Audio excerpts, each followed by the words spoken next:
ప్రార్థన చేసుకుందాం. ప్రేమల తండ్రి, కృపగల దేవ, రెండవ సెషన్లోనికి మేము ప్రవేశిస్తుండగా మేము ఇంకా నేర్చుకోవాల్సిన సంగతులు ఏమైతే ఉన్నావో అవన్నీ నేర్పించి మా జీవితాలను మరింత మెరుగుపరచమని, బలపరచమని, వెలిగించమని వేడుకొనుచు యేసు క్రీస్తు ప్రభుల వారి దివ్యమైన నామములు ప్రార్థన సమర్పిస్తున్నాము తండ్రి. ఆమెన్. ఆమెన్. ప్రియులారా, రెండవ సెషన్లోనికి మనం ప్రవేశిస్తున్నాం. పాఠాలు నేర్పే లేవీల చరిత్ర అన్న అంశంలో రెండవ భాగంలోనికి ప్రవేశిస్తున్నాం. మొదటి భాగంలో చాలా విషయాలు మనం మాట్లాడుకోవడం జరిగింది సుదీర్ఘంగా. లేవీ గోత్రానికి చెందిన వారిని, లేవీ గోత్రికులని, వారిని దేవుడు తన పరిచర్య కోసం ఎన్నుకున్నాడని, ప్రతిష్ఠించుకున్నాడని మనం చూసాం. కానీ నిజానికి వాళ్ళ ప్రారంభం శాపభరితమైనదని, కానీ ఆ శాపాన్ని వారు తర్వాత ఆశీర్వాదంగా ఎలా మలుచుకున్నారో మనం నేర్చుకున్నాం. ఇవన్నీ మనం చూసినప్పుడు నిజమే, మన జీవితాల్లో కూడా మనం చేయవలసినవి ఎన్నో ఉన్నాయి. మన మనోనేత్రాలు తెరుచుకొని మన జీవితాలలో ఉన్నటువంటి పరిస్థితులను సరిచేసుకోవాల్సినటువంటి పరిస్థితులు ఎన్నో ఉన్నాయని మనల్ని మనం హెచ్చరించుకోగలిగాం. ఇక రెండో భాగంలో మరిన్ని సంగతులు నేర్చుకోవడానికి మనం ప్రవేశిద్దాం. మొదటి భాగాన్ని ముగించుకొని రెండో భాగంలోనికి ప్రవేశిస్తున్నాం. విందాం జాగ్రత్తగా మనసు పెట్టి. లేవీ గోత్రికుల గురించి మాట్లాడుకుంటున్నాం కనుక ఒక సమాచారం కూడా నేను ఇవ్వాలి. లేవీ గోత్రంలో ముఖ్యంగా 3 వంశాలు కనబడతాయి. బైబిల్లో చదివేటప్పుడు ఆ 3 వంశాల పేర్లు మనకు కనబడుతూ ఉంటాయి. ఒకటి గెర్షోను వంశం, మరొకటి కహాతు వంశం, మరొకటి మెరారీ వంశం. ఎవరు వీళ్ళు అని మీరు ప్రశ్నిస్తే, లేవీ గోత్రానికి గోత్రకర్త అయిన లేవీ ఎవరైతే ఉన్నారో మనం మొదటి భాగంలో మాట్లాడుకున్నాం, ఆయనకు 3 కుమారులు. ఒక కుమారుడి పేరు గెర్షోను, మరొక కుమారుడి పేరు కహాతు, మరొక కుమారుడి పేరు మెరారీ. గెర్షోను వంశంలో లేదా గెర్షోను గర్భంలో నుంచి వచ్చిన వారందరూ గెర్షోనీయులు. కహాతు గర్భంలో నుంచి వచ్చిన వాళ్ళందరూ కహాతీయులు. మెరారీ గర్భంలో నుంచి వచ్చిన వాళ్ళందరూ మెరారీయులు. బైబిల్లో ఎక్కడైనా గెర్షోనీయులు లేదా కహాతీయులు లేదా మెరారీయులు అన్న వాళ్ళు కనబడితే వీళ్ళెవరో అనుకోకండి, వాళ్ళు లేవీయులే. లేవీ గోత్రములోని 3 వేరు వంశాలకు చెందినవారు. ఒకసారి బైబిల్లో రెఫరెన్స్ చూద్దాం. దినవృత్తాంతంలో మొదటి గ్రంథం, చాలా ఉన్నాయి కానీ అవసరమైంది మనం చదివేసుకుందాం. దినవృత్తాంతముల మొదటి గ్రంథము 6వ అధ్యాయము మొదటి వచనము చూద్దాం. దినవృత్తాంతముల మొదటి గ్రంథము 6వ అధ్యాయము మొదటి వచనం. లేవి కుమారులు గెర్షోను, కహాతు, మెరారీ. ఆ 3లో కహాతు వంశంలో నుంచి వచ్చిన వారే మోషే, అహరోనులు. కహాతు కుమారులు అమ్రాము, ఇస్హారు, హెబ్రోను, ఉజ్జియేలు. అమ్రాము కుమారులు అహరోను, మోషే కుమార్తె మిరియాము. అది జస్ట్ ఈ ఇన్ఫర్మేషన్ అలా మనసులో ఉంచుకోండి అంతే. లేవి గోత్రంలో 3 వేరు వంశాలు: గెర్షోను వంశం, కహాతు వంశం, మెరారీ వంశం. మనం పాఠాన్ని ముగించుకునే సమయంలో మళ్ళీ ఇక్కడికి వస్తాను నేను. ఇది ముందస్తు సమాచారంగా అందరూ మనసులో ఉంచుకోవాల్సిందిగా మనవి. ఇక జాగ్రత్తగా మనం ప్రవేశిద్దాం. తన పరిచర్య కోసం దేవుడు ఎన్నుకున్న లేవీయులు ఎవరైతే ఉన్నారో, ఈ లేవీయులకు తన సేవలో దేవుడు 3 ముఖ్యమైన పనులు ఆయన అప్పగించడం జరిగింది. ఎన్ని? 3. ఆ 3 ముందుగా మనం 2 మాట్లాడుకుంటాం. తర్వాత కాసేపు అయిన తర్వాత 2 ముగించుకున్న తర్వాత 3వ దానికి వస్తాం. ఈరోజు మనం కూడా సేవలో ఉన్నాం కదూ, లేదా మనం సేవలో ఉండాలనుకుంటున్న వాళ్ళం కదూ. ఆనాడు లేవీయులకు దేవుడు ఏ పని అయితే అప్పగించాడో ఖచ్చితంగా ఇది మనకు కూడా అప్లై అవుతుందేమో అన్నది తర్వాత మనం చూద్దాం. ముందుగా లేవీయులకు దేవుడిచ్చినటువంటి ఆ 3 పనులలో ముందుగా 2 ఏంటో మనం జాగ్రత్తగా బైబిల్ తెరిచి చూద్దాం. మీద వెళ్దాం మరి. సంఖ్యాకాండం. ఒక 5 నిమిషాల మెసేజ్ మిస్ అయ్యారు, అడగండి ఎవరినైనా ఏమైందని. ఓకే, సంఖ్యాకాండం.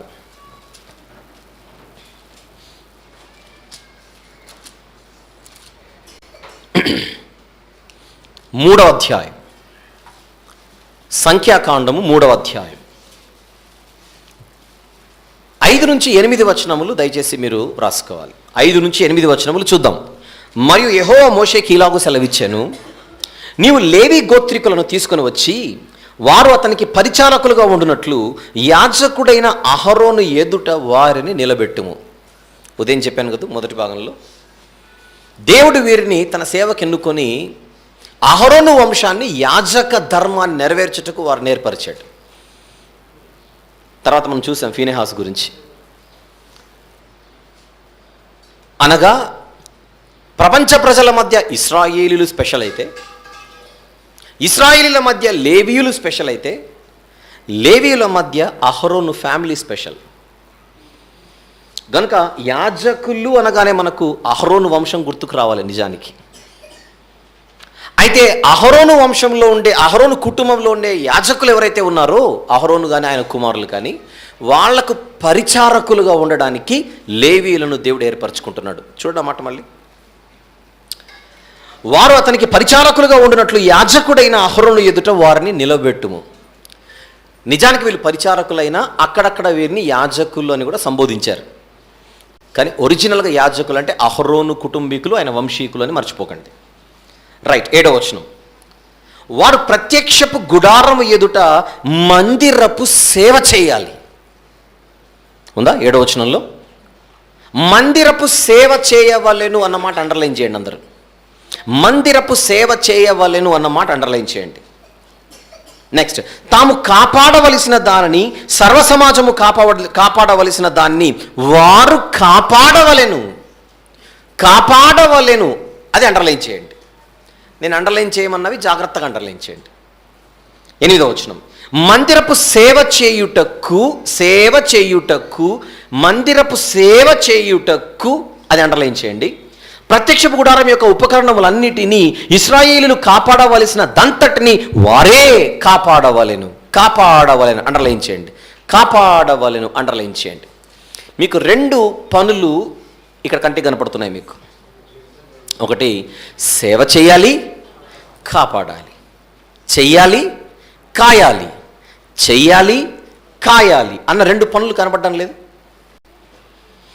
లేవీయులు అనేటువంటి దేవుని పరిచారకులు లేదా దేవుని సేవకులు ఎవరైతే ఉన్నారో పాత నిబంధనలో వారికి దేవుడు 2 పనులు అప్పగిస్తున్నాడు.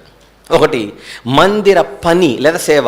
మందిర పని లేదా సేవ చేయాలి, ఆ మందిరాన్ని కాయాలి. చెయ్యాలి, కాయాలి. 2 పనులు ఏంటో చెప్పండి అందరు కలిసి జాగ్రత్తగా. చెయ్యాలి, కాయాలి. చెయ్యాలి, కాయాలి. మూడోసారి చెయ్యాలి, కాయాలి. అలా నేను 10 సార్లు, ఒక 100 సార్లు అనేసాను అనుకోండి, మీకు ఒక్కసారి కాకపోతే ఒకసారైనా బైబిల్లో మరొక వ్యక్తి మీకు తగులుతాడు, కనెక్ట్ అవుతాడు. దేవుడు ఇదే పనిని ఒక వ్యక్తికి చరిత్రలో అప్పగించాడు. ఆయనకు కూడా ఏ పని చెప్పాడు చెప్పనా? నువ్వు పని చెయ్యాలి, కాయాలి. చెయ్యాలి, కాయాలి. ఏమైనా కనెక్ట్ అవుతుందా? చెయ్యాలి, కాయాలి. ఆదికాండము 2వ అధ్యాయం చూద్దాం. ఆదికాండము 2వ అధ్యాయం 15వ వచనము చూద్దాం. ఆదికాండము 2వ అధ్యాయం 15వ వచనం. మనసున్న వాళ్ళు చదవండి ఎవరైనా.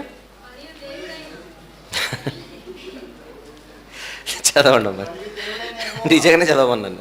ఎందుకంటే ఈ మధ్యకాలంలో బైబిల్ చదవట్లేదు, నేనే చదువుకుంటున్నాను. అందుకే చదవండి అందరు. మరియు దేవుడైన యెహోవా నరుని తీసుకొని ఏదేను తోటను అసేద్యపరచుటకు, జాగ్రత్తగా చూడండి, సేద్యపరచుటకును దానిని కాచుటకును దానిలో ఉంచెను. ఎందుకు పెట్టాడు ఆదాము గారిని ఏదేను వనంలో? నంబర్ 1, పని చేయాలి. 2, తోటను కాయాలి. పని చేయాలి, కాయాలి. ఏ పనైనా సేద్యపరచడం అనేది పని కాదా? ఇప్పుడు జాగ్రత్తగా ఈ సంఖ్యాకాండము 3వ అధ్యాయము 5 నుంచి 8 వచనాలు ఒక పక్క,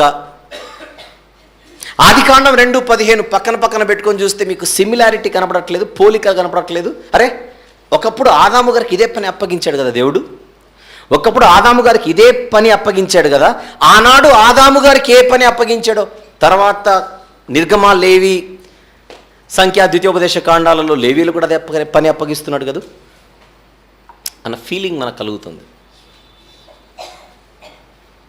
ఏంటి రెండు పనులు?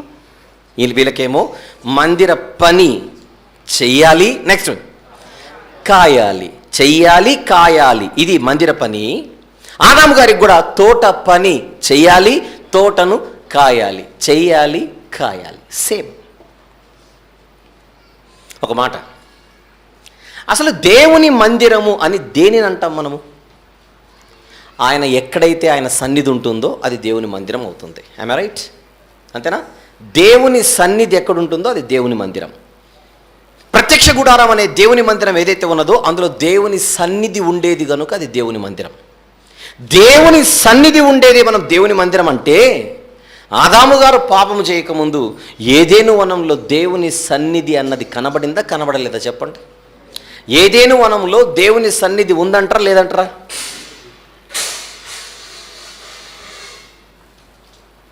ఉంది. ఏదేను వనంలో దేవుని సన్నిధి ఉందా? దేవుని చల్లని చూపు, దేవుని దృష్టి, దేవుని సన్నిధి అదంతా ఏదేను వనంలో లేదు. అలాంటప్పుడు దేవుని సన్నిధి కలిగిన ప్రత్యక్ష గుడారాన్ని మనము దేవుని మందిరము అని పిలిస్తే, అదే దేవుని సన్నిధి కలిగిన ఏదేను వనాన్ని మనము దేవుని మందిరము అని ఎందుకు అనకూడదు? అది కూడా దేవుని మందిరమే. ఆ దేవుని మందిరాన్ని, ఆ మందిరానికి సంబంధించిన పనిని ఎవరిని చేయమంటున్నాడు దేవుడు? ఆదాము గారిని. చెయ్యి నాయన, పని చెయ్యి, నెక్స్ట్ ఏం చేయాలి? ఆ తోటను కాయాలి, చెయ్యాలి, కాయాలి. మందిర పని, తోట పని, మందిర పని, తోట పని చెయ్యాలి, దానిని కాయాలి. ఇప్పుడు దేవుని సన్నిధి కలిగిన ఏదేను వనాన్ని మనం దేవుని మందిరం అంటే, ఆ మందిర పని అప్పగింపబడిన ఆదాము గారిని ఏమని పిలవచ్చు? యాజకుడు అనొచ్చా లేదా చెప్పండి? దేవుని మందిర పని చెయ్యమని పని అప్పగింపబడిన మొట్టమొదటి నరుడే ఆదామన్న మొదటి మానవుడు. దీన్ని బట్టి ప్రపంచ మానవ చరిత్రలో మొట్టమొదటి దైవ సేవకుడు ఎవరో చెప్పండి? ఆదామన్న డాడీ. ఫస్ట్ సేవకుడు ఆయనే. ఎందుకు? లేవీయులనే యాజకులకు లేదా లేవీయులనే సేవకులకు దేవుడు ఏ పని అప్పగించాడో మొట్టమొదట ఆ పని ఆదాము గారికి అప్పగించినట్టుగా చూస్తున్నాం. రైట్. ఆయన ఏం చేయాలి? సేద్యం చేయమని. సేద్యం ఎందుకు చేయమన్నాడు? తోటను బాగా చూసుకోని ఆయన అన్నాడు, అంతే. సేద్యం ఎందుకు చేయమన్నాడు చెప్పండి? తోటను బాగా చూసుకో, చక్కపరుస్తుండు, శుభ్రం చేస్తుండు. తోటను సేద్యపరచు అంటే చక్కగా సేద్యపరిచి, శుభ్రపరిచి, తోటను జాగ్రత్తగా పెట్టు అన్నది ఆదాము గారికి ఇచ్చిన పని. అది నంబర్ 1. 2, కాయమని చెప్పాడు. అన్నాడు ఆదాము గారితో, కాయు నాయన అన్నాడు. అయితే ఎప్పుడైతే మందిరంలో మెంబర్షిప్ పెరిగిందా లేదా? ఏదైనా మెంబర్షిప్, ఒంటరిగా ఉన్నోడు కాస్త జత ఏర్పడింది, అంటే మెంబర్షిప్ వచ్చింది. ఎప్పుడైతే మందిరము నెమ్మదిగా కట్టబడుతుందో రౌడీ గాడి కన్నులు పడ్డాయి. దేని మీద? మందిరం మీద. ఎవడు వీడు? సాతాను. ఇప్పుడు ఈ రౌడీ ఎంటర్ అవ్వకుండా ఎవరు కాపాడాలి? యాజకుడు కాపాడాలి. Excuse me. వాడు అపవాదన్న విలన్ మందిరములోనికి ఎంటర్ అవ్వకూడదంటే ఫస్ట్ ఆఫ్ ఆల్ ఈయన చేయాల్సింది, ఆ మందిరంలో ఉన్న సభ్యులకు ఈయన దేవుని మాటలు చెబుతుండాలి. ఆదాము గారు అమాయకుడు అనుకుంటున్నారేంటి? దేవుని చిత్తం బాగా ఎరిగినవాడు, దేవుని సంకల్పం బాగా ఎరిగినవాడు. ఆదామును చూసి అయ్యో పాపం అనుకుంటారు మీరు. మనం ఒక అమాయకుడికి పుట్టినోళ్ళం ఏం కాదు, ఒక అసాధ్యుడికి పుట్టినోళ్ళమే. నువ్వెలా చెబుతావు అంటారేమో మీరు. నా ఎముకలలో ఎముక, నా మాంసములో మాంసము, ఇది నరునిలో నుండి తీయబడినది కనుక నారీ అని పిలిచాడంటే మీరు జాగ్రత్తగా సందర్భాన్ని గమనిస్తే దేవుడు వచ్చి చెప్పాడా, నాయన ఈవిడెవరో కాదు నీ ఎముకల్లో ఒక ఎముక అన్నాడా? ఆయన అనకముందు ఆయన గెస్ చేశాడు. 2, నీ మాంసంలో ఒక మాంసం ఆయన అన్నాడా? ఈయన చెప్పాడా? నేను నిజంగా ఆ సీన్ చూస్తే దేవుడు హవ్వమ్మ గారిని ఆదాముకి ఇచ్చినట్టుగా ఏమనుకోను, ఈయన తీసుకున్నట్టుగా ఉంది. అది ఇచ్చినట్టుగా తీసుకుందుకుందా? ఇది నరునిలో నుండి తీయబడినది కనుక చెప్పండి నారీ అన్నాడు, కానీ లోపల నాది అనుకున్నాడు. అవునా కదా? అంటే లాక్కున్నట్లేదు దేవుని చేతిలో నుండి. ఈ మనిషిని మీరు అమాయకుడు అంటారా చెప్పండి? గాఢ నిద్ర కలుగు చేసి ఆపరేషన్ చేసి దేవుడు తీస్తే నిద్రలో ఏం జరిగిందో కూడా తెలుసట. నిద్రలో ఏం జరిగిందో కూడా తెలిసిన ఆదాముకు మేల్కొన్నప్పుడు ఏం జరుగుతుందో తెలియదేంటి? ఏమనుకుంటున్నారు డాడీ అంటే? గనుక మంచి జ్ఞాని చెప్పాలంటే ఆదాం. ఇప్పుడు మన బిడ్డకు పేరు పెట్టాలంటే 10 రోజులు మనం ప్రయత్నం చేస్తాం. మనకు పుట్టిన బిడ్డకు పేరు పెట్టాలంటే 10 రోజులు వర్కౌట్ చేసి ఆ పేరు ఈ పేరు అన్ని గెలికి లాస్ట్ ఓటు తీసుకొని జోలో పెట్టుకుంటాం. అలాంటిది భూజంతువులన్నిటికీ, ఎగిరే పక్షులన్నిటికీ, అన్నిటికీ పేర్లు పెట్టింది ఆయనే. ఒక్క పేరు పెట్టడానికి తలకిందులు తపస్సు చేస్తుంటే అన్నిటికీ పేర్లు పెట్టి కూర్చున్నాడు సీరియస్గా. అమాయకుడా అసాధ్యుడా? జ్ఞాన అజ్ఞాన? మామూలుడు కాదు ఆయన. గనుక దేవుని గురించి బాగా తెలుసు, దేవుని మాటల గురించి బాగా తెలుసు. పైపెచ్చు ఏదో దేవుడు ఒకసారి మాట్లాడి వెళ్ళిపోయినవాడు కాదు, బాగా ఆదాముతో మాట్లాడేవాడు. నాయన ఇది చేయాలి అది చేయాలి అన్నీ చెప్పినవాడు. అలాంటప్పుడు కట్టుకున్న భార్యకి నువ్వు ఒంటరిగా ఉన్నప్పుడు, అసలు నీకు పెళ్లి చేసిందే నువ్వు ఒంటరిగా ఉండకూడదని, అలాంటప్పుడు కట్టుకున్న భార్యకి నువ్వు ఒంటరిగా ఉన్నప్పుడు అపవాది ప్రవేశించే అవకాశం ఉంది. అపవాదిని గురించిన జ్ఞానం లేనోడేం కాదు, అన్నీ తెలుసు. నువ్వు జాగ్రత్తగా ఉండాలని కట్టుకున్న భార్యకి సరగా చెప్పడంలో ఏమైనా ఫెయిల్ అయ్యాడా? ఆదాము గారు తన భార్యకు జాగ్రత్తలు చెప్పే విషయంలో ఎక్కడైనా విఫలమయ్యాడా? విఫలుడయ్యాడు గనుకనే మొట్టమొదట ఆదామును పిలిచాడు బయటికి. అంతేనా? తప్పు జరిగిన తర్వాత, కాపురము కొల్లేరైన తర్వాత ఏం చేశాడు దేవుడు? పిలిచింది ఎవరు బయటికి? నా మందిరము పాడైపోయింది, లెక్కలు చెబుతురా బయటికి అన్నాడు దేవుడు. మందిర పని చేయడంలో ఆదాము గారు ఫెయిలే కనపడుతున్నాడు, ఆ మందిరాన్ని కాయడంలో ఆదాము గారు ఫెయిలే కనపడుతున్నాడు. ఇది ప్రపంచ చరిత్రలో మొట్టమొదటి సేవకుని చరిత్ర. ఆ సేవకునికి దేవుడు అప్పగించిన 2 పనులు కూడా చేయలేక ఈ సేవకుడు కనబడుతున్నాడు మన చరిత్రలో. మందిర పని చేయమన్నాడు, అందులో ఫెయిల్ అయ్యాడు. ఆ మందిరాన్ని ఖాయమన్నాడు, అందులో ఫెయిల్ అయ్యాడు. విఫలుడైన సేవకుని చరిత్ర ఆదికాండంలో కనబడుతోంది. ఇప్పుడు అదే పనిని ఎవరికి అప్పగిస్తున్నాడు? సంఖ్యాకాండంలో మళ్ళీ ఒక మందిరాన్ని చూపించి ఈ మందిర పనిని లేవీయులకు అప్పగించి ఆయన చెబుతున్న మాట ఏంటి? ఈ మందిర పని చేయాలి, ఆ మందిరాన్ని కాయాలి. మందిర పని చేయాలి, మందిరాన్ని కాయాలి. ఇది మీకు నేను ఇస్తున్న పని. వ్రాత రూపకముగా ఈరోజు మన ముందుకు వచ్చింది కనుక, అక్షర రూపకంగా ఈరోజు వాక్యం మన ముందుకు వచ్చింది కనుక, ఇది చదవగానే మనకు వెంటనే ఆదాము గారు స్ట్రైక్ అయిపోయారు. కానీ ఆయన విఫలుడై కనబడుతున్నాడు చరిత్రలో సేవకునిగా. మరి ఈరోజు లేవీయుల పరిస్థితి ఏంటి? మరి లేవీయులు ఈ మందిర పని చేయడంలో, మందిర సేవ చేయడంలో, ఆ మందిరాన్ని కాచే విషయంలో సఫలమయ్యారా విఫలమయ్యారా అనేది తేలాలి. నిజానికి ఏం పని అప్పగించాడు లేవీయులకి? ఉదయం మనం చూసాం ద్వితీయోపదేశకాండం 33:10లో, వారు యాకోబునకు నీ విధులను నేర్పుదురు. చదవండి ఒకసారి తీసి. ద్వితీయోపదేశకాండం 33వ అధ్యాయము 10వ వచనం. వారు యాకోబునకు నీ విధులను, ఇశ్రాయేలునకు నీ ధర్మశాస్త్రమును నేర్పుదురు. అంటే ఏం పని వీళ్ళకి? నేర్పించాలి. ఏదైనా వనమనే దేవుని మందిరములో హవ్వం అనేటువంటి మందిర సభ్యురాలికి వాక్యము నేర్పించవలసిన బాధ్యత ఎవరిది? యాజకుడైన ఆదాము గారిది. దేవుని మందిరంలో సభ్యురాలైన హవ్వమ్మ అనేటువంటి ఒక సభ్యురాలికి వాక్యము నేర్పించే బాధ్యత ఆదాము అనేటువంటి యాజకుడిదైతే అక్కడ ఫెయిలే కనపడుతుంటే, ఇప్పుడు లేవీయులకు కూడా అదే పని అప్పగించాడు. మీరేం చేయాలి? నా ప్రజలకు, నా జనులకు మీరు వాక్యం నేర్పించాలి. బాగుంది. అక్కడక్కడ వాళ్ళు నేర్పించినట్టుగా కూడా ఉదయం చూసాం, మర్చిపోకండి. కొన్ని సందర్భాలలో వాళ్ళు నేర్పించినట్టుగా కూడా చూసాం. కానీ రెండవ భాగంలో మీకు అర్థం కావలసిన ఒక భయంకరమైన నిజమే, వాళ్ళు దేవుడు అప్పగించిన పనికి న్యాయము చేసినది కొంచెమైతే అన్యాయం చేసిందే ఎక్కువ. వాక్యము నేర్పించవలసిన వారి పరిస్థితి ఎలాగుందో నేను ఒక మాట మీకు చూపించాలి. అది ఖచ్చితంగా చూద్దాం అందరు కలిసి. హోషేయ గ్రంథం తీద్దాం.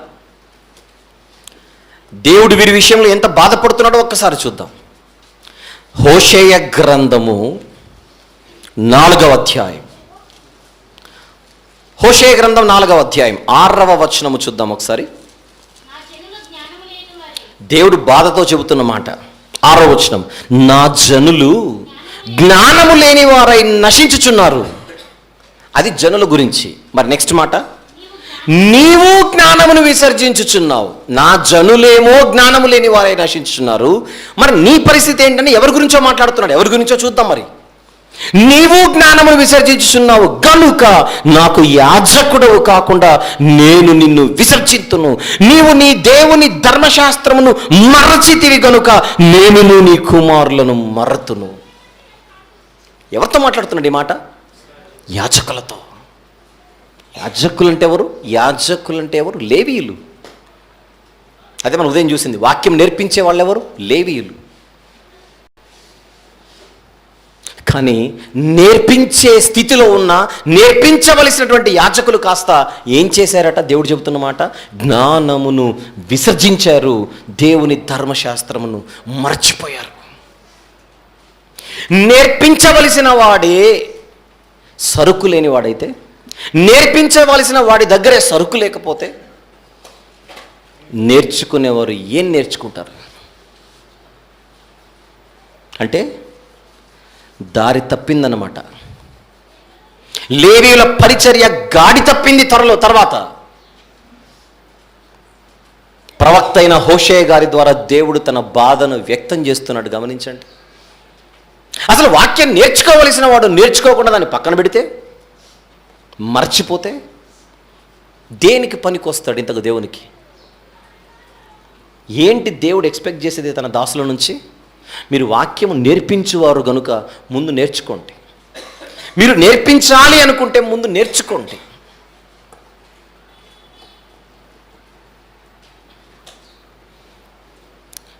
ఒక మాట చెప్తాను. మనలో కూడా వాక్యం చెప్పాలి చెప్పాలి చెప్పాలి చెప్పాలని చాలామందికి చాలా దాహం ఉంటుంది. మంచిదే, నేను వాక్యం చెప్పాలి చెప్పాలి చెప్పాలి చెప్పాలని ఆశ ఉండడం మంచిదే. కానీ నువ్వు చెప్పడం, నేను చెప్పాలి అన్న ఆసక్తి నీకు 1 కిలో ఉంటే, నేర్చుకోవాలన్న ఆసక్తి 100 కిలోలు ఉండాలి. ఏదో 2 మాటలు మనం బట్టి కొట్టేసి రెఫరెన్స్లు రాసేసుకొని ఏదో ఇక్కడ వచ్చి ప్రసంగం చేసేస్తే అయిపోతుంది అనుకుంటే అది వాక్య సందేశం కాదది, పరిశోధన కాదది. ఆసక్తి, నేర్చుకోవడానికి ఆసక్తి, వినడానికి ఆసక్తి. ఒకనొక సందర్భంలో నేను మీకు ఒక టాపిక్ చెప్పడానికి, ఒక టాపిక్ మీకు అందించడానికి 80 గంటలు ప్రిపేర్ అయ్యాను తెలుసా మీకు? 80 గంటలు. 80 గంటలు ప్రిపేర్ అయ్యి ఆ మెసేజ్ నేను మీకు అందించింది 3 గంటలు. 3 గంటల సందేశం నేను మీకు అందించడానికి ఒకనొక సందర్భంలో 80 గంటలు సిద్ధపడ్డాను నేను. ఇప్పుడు చెప్పండి, నేను నేర్పించడం ఎక్కువ ఉందా, నేను నేర్చుకోవడం ఎక్కువ ఉందా? చెప్పాలి. అంత నేర్చుకుంటేనే ఇంత సరుకు వస్తుంది బయటికి. కొంతమంది చూస్తుంటే నేను ఆశ్చర్యపడిపోతుంటాను.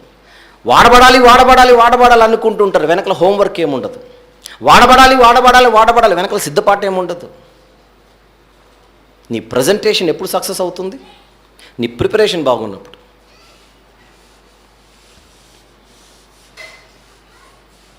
ఏమంటున్నాడు ఇక్కడ దేవుడు? నువ్వు విసర్జించుచున్నావు జ్ఞానాన్ని. దేవుని ధర్మశాస్త్రాన్ని నువ్వు మర్చిపోయావు, నువ్వెందుకు పనికి వస్తావు నాకు? ఏమంటారు నెక్స్ట్ మాట? అందుకే నేను కూడా నిన్ను విసర్జించుచున్నాను. నా వాక్యాన్ని నేర్చుకునే ఆసక్తి నీకు లేనప్పుడు నువ్వెందుకు నాకు పనికి రాని వాడవు? ఎవరి మీద మోపుతున్న ఆరోపణ ఇది? దేవుడు తన సేవకుల మీద. ఇర్మియా గ్రంథం ఇంకా చూద్దాం. ఇర్మియా గ్రంథం 6వ అధ్యాయం. ఇర్మియా గ్రంథం 6వ అధ్యాయం 13, 14, 15 3 వచనాలు చూద్దాం. 13, 14, 15. అల్పులేమి, ఘనులేమి, వారందరూ మోసము చేసి దోచుకుని వారు ప్రవక్తలేమి, యాజకులేమి. అదే వీళ్ళ గురించే మళ్ళీ. ప్రవక్తలేమి, యాజకులేమి, అందరూ వంచకులు. సమాధానము లేని సమయమున సమాధానమని చెప్పుచు నా ప్రజలకున్న గాయమును పైపైన మాత్రమే బాగు చేయుదురు. వారు తాము హేయక్రియలు చేయుచున్నందున సిగ్గుపడవలసి వచ్చెను గాని వారు ఏమాత్రమును సిగ్గుపడరు. అవమానం నొందితమని వారికి తోచనే లేదు గనుక పడిపోవు వారితో వారు పడిపోదురు. నేను వారిని విమర్శించు కాలమున వారు తొట్రిల్లుదురని దేవుడు ఎంత సీరియస్ అవుతున్నాడు. ఏంటట? యాజకులు వంచకులైపోయారు. వంచకులైన యాజకులు. మోసం చేయడానికి దేవుడు ఎన్నుకున్నది. ప్రజలకు మోసం చేసి దేవునికి మోసం చేసి ఏం మూట కట్టుకుందామని ఇక్కడ ఆస్తులను సమకూర్చుకోవడానికి. ఎందుకు? సమాధానము లేని సమయమున సమాధానం ఎందుకు చెప్పాలి? ప్రజల జీవితాలు సరిగా లేనప్పుడు బాగలేవనే చెప్పాలి. ప్రజల బ్రతుకులు సరిగా లేనప్పుడు బాగలేదనే చెప్పాలి.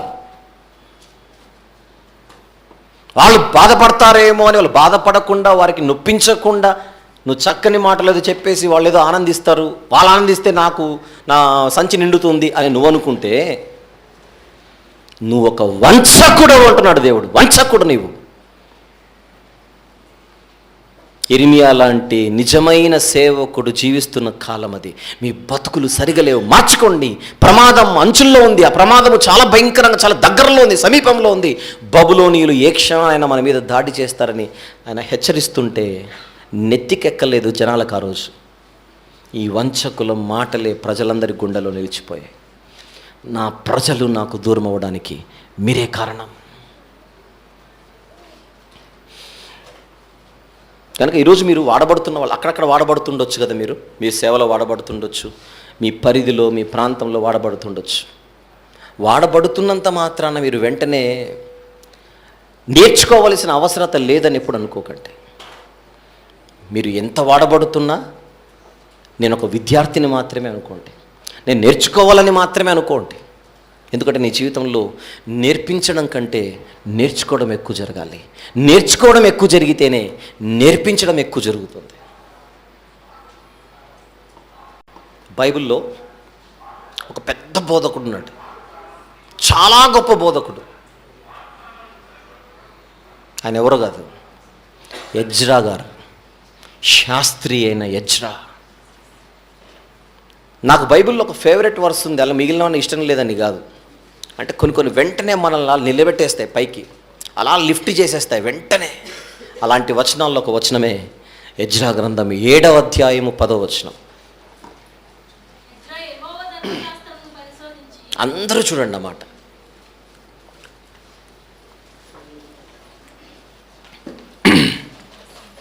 ఎజ్రా గ్రంథము 7వ అధ్యాయం 10వ వచనం. ఎజ్రా ఆయన ఒక లేవీయుడు, ఆయన ఒక శాస్త్రి, ఆయన ఒక యాజకుడు, వాక్యము బోధించేవాడు. కానీ తన జీవితంలో ఏం చేస్తున్నాడు చూడండి. దేవుని ధర్మశాస్త్రమును పరిశోధించి దాని చొప్పున నడుచుకొనుటకును ఇశ్రాయేలీలకు దాని కట్టడలను విధులను నేర్పుటకును దృఢ నిశ్చయము చేసుకొనెను. ఒక సేవకుడు అంటే ఎలా ఉండాలో ఆ మాట చూసి మనం నేర్చుకుందాం. ఏం చేస్తున్నట్టు ఎజ్రా గారు దేవుని ధర్మశాస్త్రమును పరిశోధించుటకు నిశ్చయించుకున్నాడట. పరిశోధించడం అంటే నేర్చుకోవడం. పరిశోధించి ఏం చేస్తాడు మనిషి? నేర్చుకుంటాడు. ఒక సేవకునిగా ఎజ్రా గారు చేస్తున్న పని ఏంటి? నా జీవితంలో నేను వాక్యము ముందుగా నేర్చుకోవాలి. 2, నేర్చుకున్న వాక్యం ప్రకారంగా నడుచుకోవాలి. 3, అలా నడుచుకుంటూ ప్రజలకు దేవుని వాక్యాన్ని నేర్పించాలి. మనవి మొదటి 2 ఎగిరిపోతాయి, 3వ దానికి తహతహలాడతాం. ఏంటంటే నెంబర్ 1 నేర్చుకోవాలి, తర్వాత నడుచుకోవాలి, తర్వాత నేర్పించడం అనేది 3వ స్టేజ్. ఫస్ట్ ఏంటి? సేవకునికి ఉండాల్సిన లక్షణం నేర్చుకోవాలి.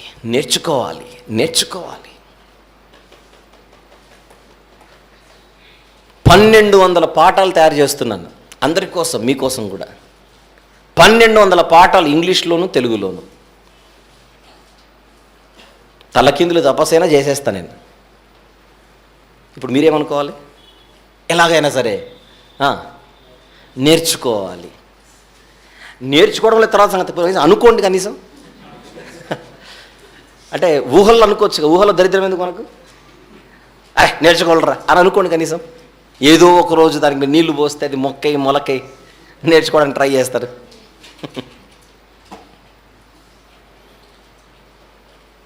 1200 పాఠాలు బైబిల్లో నుంచి తీసి అవి మీకు అందిస్తే అవి నేర్చుకోవడానికి మీరు సిద్ధంగా ఉన్నారని అడుగుతున్నాను. నేర్చుకోవాలి.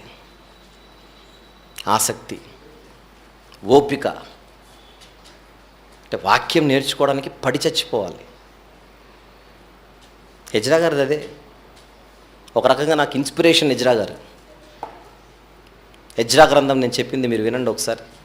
తెలియకుండానే మీలో కూడా ఇన్స్పిరేషన్ కలుగుతుంటే, స్ఫూర్తిని నిండుతుంటే ఎంతమంది నాకు చెప్పారో ఎజ్రా గ్రంథం నిజంగా అండి మమ్మల్ని కదిలించింది అని చెప్తుంటారు.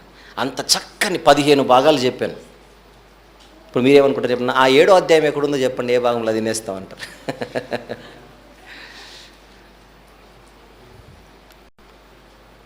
కానీ ఏమైపోయారట యాజకులు? వంచక్కులైపోయారు దేవుడికి. మలాకీ గ్రంథం రండి. మలాకీ గ్రంథం 2వ అధ్యాయం 7 నుంచి చదువుకుంటూ కిందికి వద్దాం. 7 నుంచి. యాజకులు సైన్యములకు అధిపతియగు యెహోవా దూతలు గనుక జనులు వారి నోట ధర్మశాస్త్ర విధులను నేర్చుకొందురు గనుక వారు జ్ఞానమును బట్టి బోధించవలెను. ఆగుదాం. అయితే అన్నాడంటే ఏదో తేడా జరిగిందని. జనులు వారి నోట దేవుని ధర్మశాస్త్రమును నేర్చుకుందరు కనుక వారు జ్ఞానమును బట్టి బోధించాలి. అయితే అంటే అర్థం ఏంటి? ఇంకా బైబిల్ మూసేయండి, మ్యాటర్ అర్థం కావాలి మీకు. అయితే అన్నాడంటే ఇంక ఎగిరిపోయిందని, అంతేనా? అయితే అన్నాడంటే అర్థం ఏంటి? 10th క్లాస్లో 6 సబ్జెక్టులు, రిజల్ట్ వచ్చింది, నెట్ సెంటర్కి వెళ్ళారు, హాల్ టికెట్ నెంబర్ ఇచ్చి పాస్ అయ్యానా లేదా చెప్పమంటే ఆయన నన్ను అన్నీ చూసి ఒరే నువ్వు అన్నీ పాస్ అయ్యవురా అయితే అన్నాడండి. అంటే ఎగిరిదనే ఒకటి, అంతేనా కదా? ఆరోగ్యం దెబ్బతింది, డాక్టర్ గారి దగ్గరికి వెళ్ళారు, ఆయన రిపోర్ట్స్ కొన్ని మెడికల్ టెస్ట్ రాసి అన్నీ తీసుకొని వచ్చారు. ఆయన అన్నీ చూసి ఎవరయ్యా నీకు బాగలేదని, అన్నీ బాగున్నాయి అయితే అన్నాడు అనుకోండి. ఏదో ఎగిరిందని. తెలుగు భాషలో అయితే అనే పదం చాలా ప్రమాదం, కానీ అనే ప్రమాదం కూడా. ఇది అయితే అన్న కానీ అన్న ఒకటే. అయితే నెక్స్ట్ ఏముంది? మీరు మార్గము తప్పితిరి, ధర్మశాస్త్ర విషయంలో మీరు అనేకులను అభ్యంతరపరిచి లేవీయులతో చేయబడిన నిబంధనను నిరర్థకము చేసి ఉన్నారు. ఏంటి నేను లేవీయులతో చేసిన నిబంధన ఏంటి? దేవుడు మీరు నా వాక్యాన్ని ప్రజలకు నేర్పించాలి. అందుకోసమే మిమ్మల్ని ప్రతిష్ఠించుకున్నాను, అందుకోసమే మిమ్మల్ని ఏర్పరచుకున్నాను, అందుకోసమే మిమ్మల్ని హెచ్చించాను, అందుకోసమే ప్రజల మధ్యకి మిమ్మల్ని పంపించాను. కానీ ఆ నిబంధనను ఏం చేశారట లేవీలు? నిరర్థకము చేసి ఉన్నారు. నా మార్గములను అనుసరింపక ధర్మశాస్త్రమును బట్టి విమర్శించుటలో మీరు పక్షపాతులు గనుక జనులందరి దృష్టికి మిమ్మల్ని తృణీకరింపబడిన వారిని గాను నీచులుగాను చేసి ఉన్నానని దేవుడు సెలవిచ్చుచున్నాడు. చేసేస్తాను, వద్దు మీరు, మిమ్మల్ని నీచులు చేస్తాను నేను అంటున్నాను, నీచులను చేస్తాను. ఇది నా పేరట ప్రమాణం చేస్తున్నాను. హెచ్చించిన వాడే ఏం చేస్తాడట? తొక్కేస్తానని చెప్తున్నాడు. తమాషలు కాదు అని చెప్తున్నాడు సేవకులతో. ఒకప్పుడు మీ బతుకేంటి? మిమ్మల్ని కన్న తండ్రి శపించి వెళ్ళిపోండ్రా అని చెప్పాడు ఒకప్పుడు యాకోబు. మిమ్మల్ని చూడ్డానికి కూడా ఇష్టపడలేదు ఆయన. అలాంటి శపింపబడిన బతుకులు మీవి. పిలుపునందుకొని మారారు కదా అని వస్తే నేను మిమ్మల్ని హెచ్చించి ప్రతిష్ఠించుకొని ఏర్పరచుకొని పని చేయండి అయ్యా. మందిర పని. మందిరం అంటే కేవలం యెరూషలేములో మాత్రమే ఉందనుకోకండి. వీళ్ళు ఎక్కడున్నా కూడా అది దేవుని మందిర పనే. 48 పట్టణాలలోనికి దేవుడు వారిని చెదరగొట్టి ఏం చేయమన్నాడు? అందరికీ ప్రజలందరికీ ఏం చేయమన్నాడు? వాక్యం చెప్పండి, నేర్పించండి, నా నామము వారి మధ్య వ్యర్థపరచబడకుండా ఆ నామాన్ని కాపాడండి, నా గౌరవాన్ని నిలబెట్టండి ప్రజల మధ్య. అంటే స్వార్థపరులై ప్రజల చేత మెప్పులు పొందుటకు, ప్రజల చేత లాభము సంపాదించుటకు. దైవభక్తి లాభసాధనం అనుకొని బతికారట వీళ్ళు. ఏమన్నాడు? మిమ్మల్ని నీచులుగా చేయడానికి నేను డిసైడ్ అయిపోయాను. అంటే సేవలోనికి వచ్చేవాడు దేవునితో గేమ్స్ ఆడకూడదు అనమాట. ఎలా బతికినా సరిపోతుంది, ఏం పని చేసినా సరిపోతుంది, ఎలా చెప్పినా సరిపోతుంది, నేను ఏం చెప్పినా జనాలు వింటారు, నాకు అలాంటి పేరు ఉంది, నాకు అలాంటి ఇన్ఫ్లుయెన్స్ ఉంది అనుకొని ఓవర్ కాన్ఫిడెన్స్తో బతికితే పేరు లేకుండా తుడిచిపెట్టేస్తాడు దేవుడు. వాళ్ళ పని నిలబడదు, కొద్ది కాలం అలా మెరుస్తారంతే.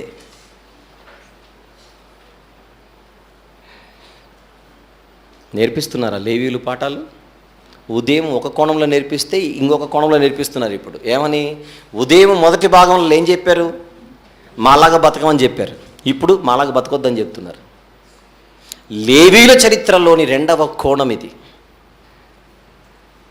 మొదటి భాగంలో చూసి ఇలా ఉండాలి అని నేర్చుకోవాలి, రెండో భాగంలో చూస్తే చచ్చినా ఇలా ఉండకూడదు అనుకోవాలి. ఒక పాఠము నేర్పిస్తున్నారు, ఒక గుణపాఠము నేర్పిస్తున్నారు. ఎలా ఉండాలో నేర్చుకోవాలంటే వీళ్ళనే చూడాలి, ఎలా ఉండకూడదో నేర్చుకోవాలంటే వీళ్ళనే చూడాలి.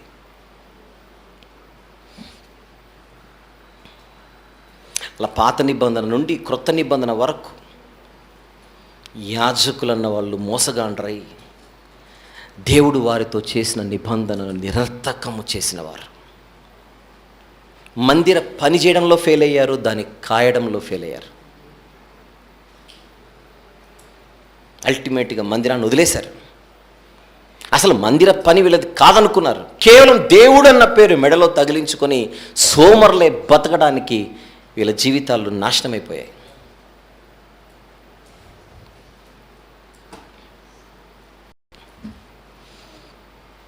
ఇప్పుడు కొత్త నిబంధనకు వద్దాం. కొత్త నిబంధనలో కూడా యాజకులు ఉన్నారండోయ్. ఒకరి పేరు చెప్పండి, జకర్యా. ఇంకొకరి పేరు చెప్పండి, అన్న. ఇంకొకరి పేరు చెప్పండి, కయ్యప్ప. ఇంకొకరి పేరు చెప్పండి. ఎవరెవరో పోయిన వాళ్ళ పేర్లు చెప్తారండి, ఇప్పుడు బతుకున్న వాళ్ళ పేర్లు చెప్తాను. మీరు చీకటిలో నుండి ఆశ్చర్యకరమైన తన వెలుగులోనికి మిమ్మల్ని పిలిచిన వాని గుణాతిశయములను ప్రచురము చేయ నిమిత్తము ఏర్పరచబడిన వంశమును రాజులైన యాజకులు. ఎవరి గురించో ఇది? మళ్ళీ జకర్యా పేరు చెప్తారేంటి? అన్నా కయ్యప్పలు అంటారేంటి? మనమే. క్రొత్త నిబంధనలో యాజకులు ఎవరు? చీకటిలో నుండి వెలుగులోనికి వచ్చిన ప్రతి ఒక్కరు, పాపమును కడుక్కొని క్రీస్తు యేసు వారు కార్చిన రక్తములో బాప్తిస్మ కార్యక్రమమందు పరిశుద్ధపరచబడిన వారు అందరూ కూడా ఎవరిప్పుడు? యాజకులు. ఇప్పుడు ఈ యాజకులు ఎక్కడున్నారు? దేవుని మందిరంలో ఉన్నారు. మందిరం ఎక్కడుంది? ప్రపంచమంతా ఉంది. దాన్నే క్రీస్తు సార్వత్రిక సంఘం. ఒకప్పుడు ఏదేను వనమే మందిరం, అరణ్యములో ప్రత్యక్ష గుడారం మందిరం, తర్వాత యెరూషలేములో మందిరం. ఈరోజు ప్రపంచమంతా ఒక మందిరం ఉంది. ఆ మందిరం సజీవ మందిరం. రాళ్లతో కట్టబడిన మందిరము కాదు, ఇటుకలతో కట్టబడుచున్న మందిరం అంతకంటే కాదు. ఈ మందిరం ఎలాంటిదో పేతురు గారు చెప్తున్నారు. చూద్దాం. మొదటి పేతురు, అంటే పేతురు గారు రాసిన మొదటి పత్రిక 2వ అధ్యాయం, పేతురు గారు వ్రాసిన మొదటి పత్రిక 2వ అధ్యాయం 5వ వచనం చదవండి. యేసుక్రీస్తు ద్వారా దేవునికి అనుకూలమగు ఆత్మ సంబంధమైన బలులను అర్పించుటకు, అది చూడండి అన్నమాట, పరిశుద్ధ యాజకులుగా ఉండునట్లు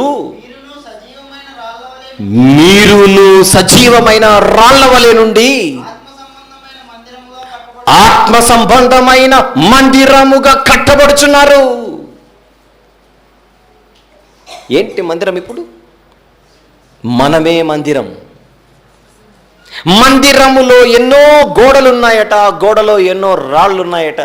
ఆ రాళ్ళు ఎవరో కాదు, మీరే అంటున్నాడు భక్తుడు. ఈ మందిరంలో ఉన్న ప్రతి రాయి కూడా ఒక భక్తుడు. ఆ మందిరంలో ఉన్న ప్రతి రాయి కూడా ఒక యాజకుడు.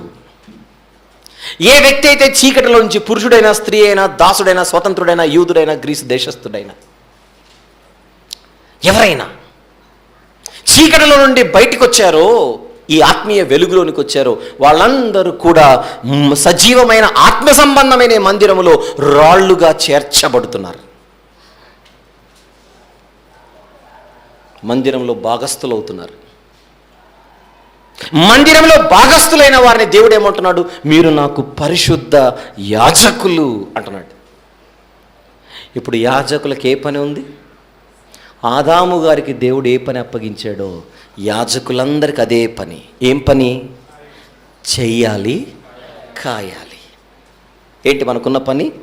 చెయ్యాలి, కాయాలి. లేవీలకు కూడా అదే పని అప్పగించాడు, చెయ్యాలి, కాయాలి. ఏం చేయాలి? మందిర పని చేయాలి. ఆ మందిరంలో 2 పనులు ముఖ్యంగా ఉంటాయి. ఒకటి పక్కనున్న రాళ్ళు పడిపోకుండా చూసుకోవాలి. కొత్త రాళ్ళను తీసుకొని వచ్చి మేస్త్రి గారికి ఇవ్వాలి. లేని రాళ్ళను తీసుకొని రావాలి, ఉన్న రాళ్ళు పడిపోకుండా చూసుకోవాలి. ఇది యాజకుల పని, ఇది మందిర పని. ఇప్పుడు లేని రాళ్ళను తీసుకొని రావాలంటే, లేని రాళ్లను తీసుకొని రావాలి అంటే ఆ రాళ్ళకి ఏం చెప్పాలి? ఆత్మీయ ఆహారాన్ని ఇచ్చి తీసుకొని రావాలి. సజీవమైన వాక్యాన్ని అందించి తీసుకొని రావాలి. ఎవరు అందించాలి? యాజకులు అందించాలి. ఎవరు యాజకులు? బాప్తిస్మము తీసుకున్న అందరూ యాజకులు. ఆ యాజకులు ఏం చేయాలి? ఎజ్రా గారు చేసిన పని చేయాలి. ఎజ్రా గారు చేసింది ఏంటి? ముందు నేర్చుకున్నాడు, నెక్స్ట్ నడుచుకున్నాడు, తర్వాత నేర్పించాడు. అప్పుడు రాయి వస్తుంది. మన బతుకు ఒకలా ఉండి మన మాటలు ఒకలా ఉన్నాయనుకోండి, మన బతుకు తెలిసినోడు మన మాటలు ఎందుకు వింటాడు? అంతేనా? సేవకునికి ఏముండాలి?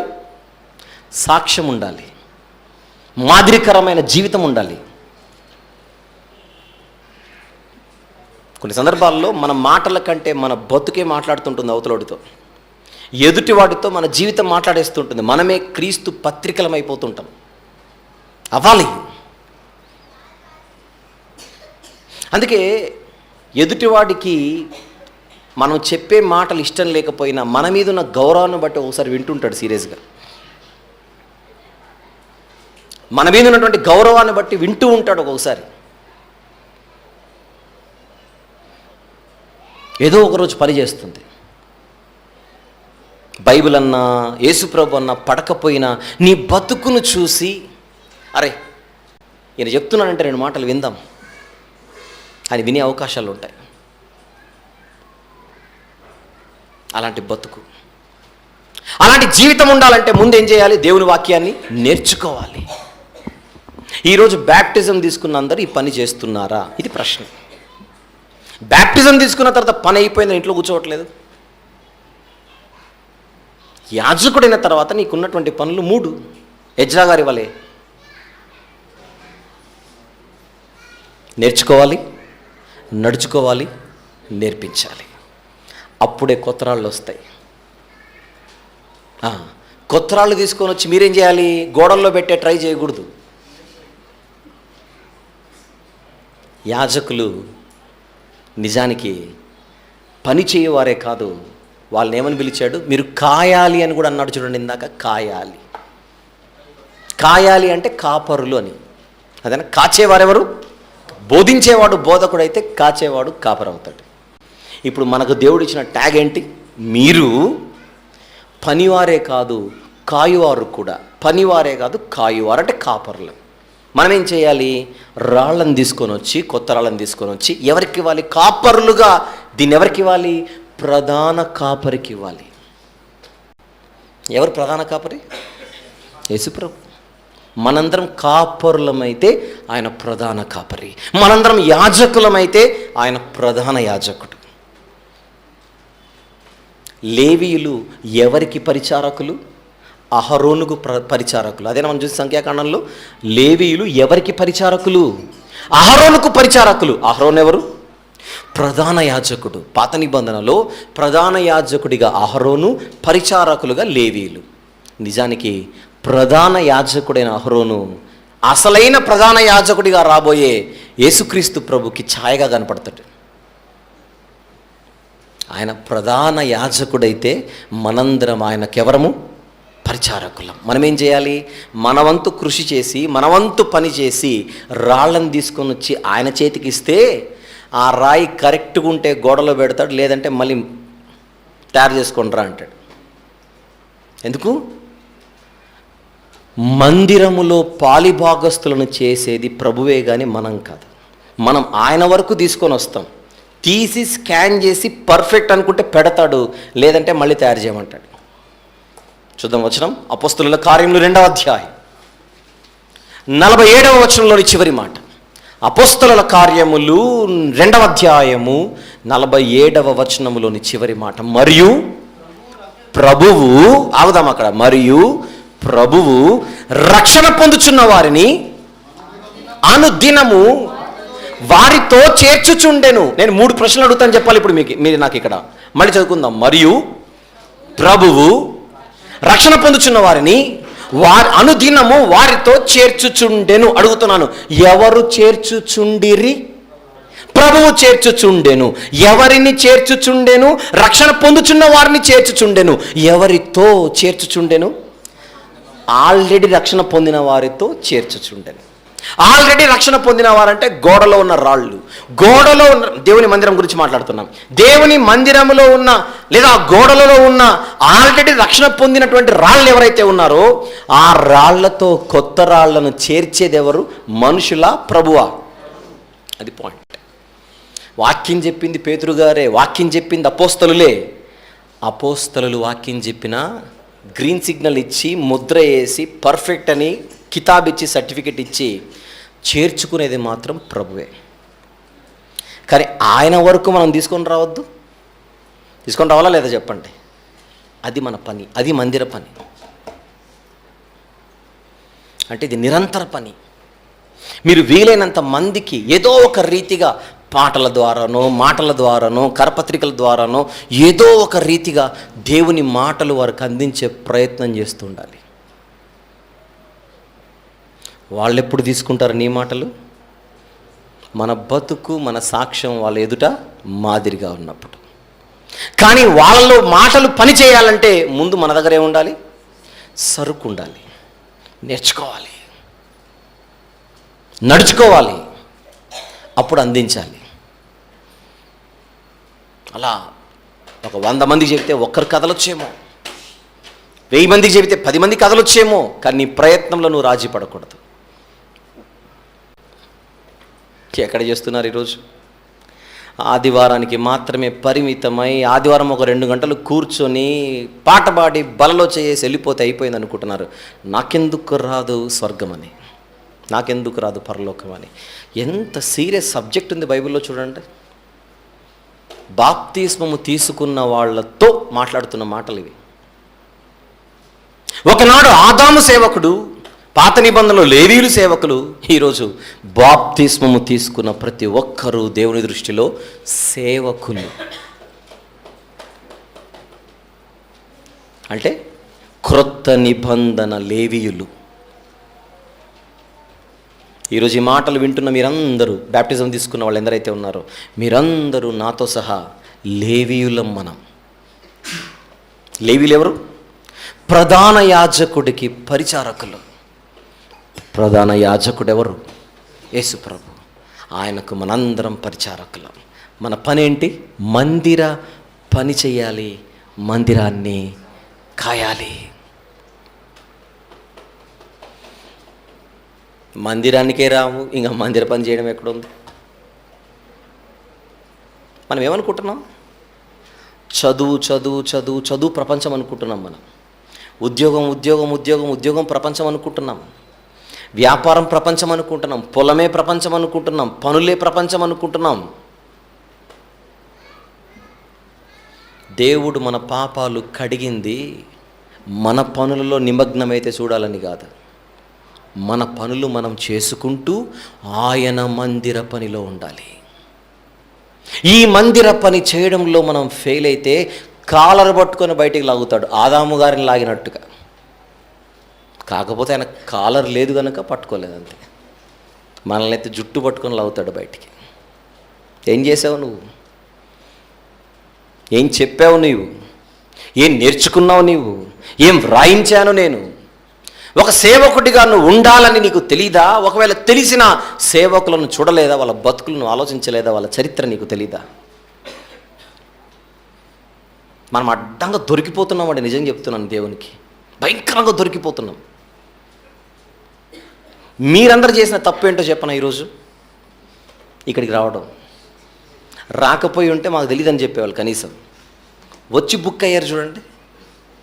అంటే రేపు పొద్దున ప్రభా ఇవన్నీ మాకు తెలీదు ప్రభా, ఇట్లా ఉండాలి, ఇలా ఉండాలి, కాయాలి, మాకు తెలీదు ప్రభా అని అనడానికి కూడా లేకపోయే. మిమ్మల్ని చూస్తుంటే నాకు ఎట్లని చెప్పనా, అయ్యో పాపం.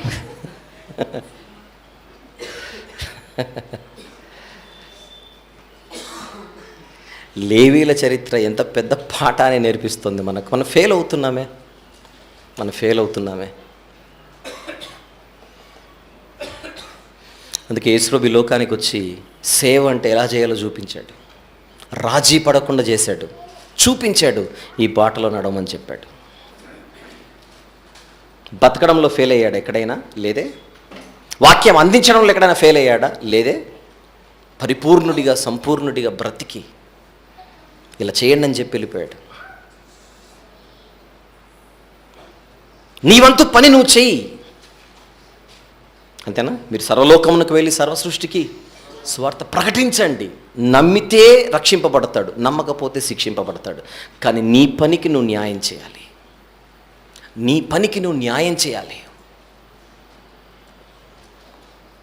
ఈ మాటలన్నీ వింటున్నప్పుడు మనలో భయం పుట్టాలి, భక్తి పెరగాలి. అమ్మో ఈ రాత్రి నా ప్రాణం పోతే ఇవన్నీ చేయకుండా దేవునికి దొరికిపోతాననేటువంటి ఆలోచన మనకు రావాలి.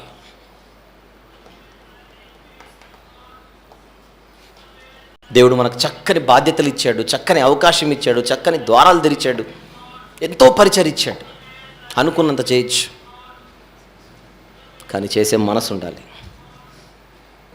ఆ మనసు లేకనే చాలా సందర్భాల్లో మనం ఫెయిల్ అవుతున్నాం. మనం చేయాల్సిందేంటి? లేని వాళ్లను తీసుకొని రావాలి, ఉన్నవాళ్ళు కాపాడాలి ఉన్నవాళ్ళను. ఇది మనకున్న పని.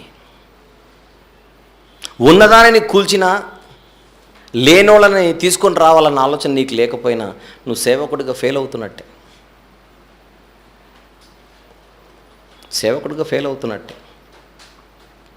ఇది ఒకరి పని, ఇద్దరి పని, ముగ్గురు పని కాదు, మొత్తం లేవీలందరి పని అన్నాడు దేవుడు. అహరోను మాత్రమే అన్ని నువ్వే చేయవయ్యా అని చెప్పలేదు. నీ కింద పరిచారకులను ఎందుకు ఇచ్చానని వీళ్ళందరూ చేయాలి. ఇది కూడా అంతే. ఈ జంట నగరాల్లో కానీ లేకపోతే మిగిలిన ప్రాంతాల్లో కానీ సేవ జరగాలంటే ఒకరు ఇద్దరి ద్వారా ఎలా జరుగుతుంది? అందరూ కలవాలి, అందరూ సహకరించాలి, అందరూ పరిచారకులుగా మారాలి, అందరూ ఎవరి పాత్రకు వాళ్ళు న్యాయం చేయాలి. చెయ్యాలి, కాయాలి. రైట్. ఈ రెండు పనులు కాకుండా మూడో పని ఒకటి ఉందని చెప్పాను నేను. ఆ మూడో పని దగ్గరకు వద్దాం. ఆ మూడవ పని ఏంటో జాగ్రత్తగా చూద్దాం. సంఖ్యాకాండం 1వ అధ్యాయం. సంఖ్యాకాండము 1వ అధ్యాయం 53వ వచనము చూద్దామా? 53వ వచనం, ఇశ్రాయేలీల సమాజం మీద కోపము రాకుండానట్లు లేవీయులు సాక్ష్యపు గుడారము చుట్టూ దిగవలెను, వారు సాక్ష్యపు గుడారమును కాపాడవలెను. ఏంటి సాక్ష్యపు గుడారం అంటే? దేవుని మందిరం. మళ్ళీ బాగా విందాం ఈ మాట, చదువుకుందాం మళ్ళీ. ఇశ్రాయేలీల సమాజం మీద కోపము రాకుండానట్లు లేవీయులు సాక్ష్యపు గుడారము చుట్టూ దిగవలెను, వారు సాక్ష్యపు గుడారమును కాపాడవలెను. సాక్ష్యపు గుడారమును కాపాడవలెను అంటే మందిరము చుట్టూ ఉండాలట లేవీయులు. అంటే ఎక్కడైనా పాళెం వేస్తే, 52వ వచనం చూడండి ఒకసారి, ఇశ్రాయేలీయులు తమ తమ సేనల చొప్పున ప్రతి వాడును తన తన పాళెములో తన తన ధ్వజమునొద్ద దిగాలి, కానీ లేవీయులు మాత్రం సాక్ష్యపు గుడారము చుట్టూ దిగి దాన్ని కాపాడుతూ ఉండాలి. అరణ్యంలో ఎక్కడైనా వీళ్ళు క్యాంప్ వేస్తే ఒక్కొక్క గోత్రం అన్ని గోత్రాల వారు 4 దిక్కులలో స్ప్రెడ్ అయ్యే వాళ్ళు ఉంటే, సెంటర్లో ప్రత్యక్ష గుడారం ఉంటే ఆ ప్రత్యక్ష గుడారము చుట్టూ లేవీయులు ఆ మందిరాన్ని కాపాడుతూ ఉండాలట. దేశపు సరిహద్దులలో సైనికులు ఎలాగైతే దేశములోనికి చొరబాటుదారులు ప్రవేశించకుండా దాన్ని కాపాడుతూ ఉంటారో, ఈ మందిరములోనికి చొరబాటుదారులు ప్రవేశించకుండా వీళ్ళు కాపాడుతూ ఉండాలి.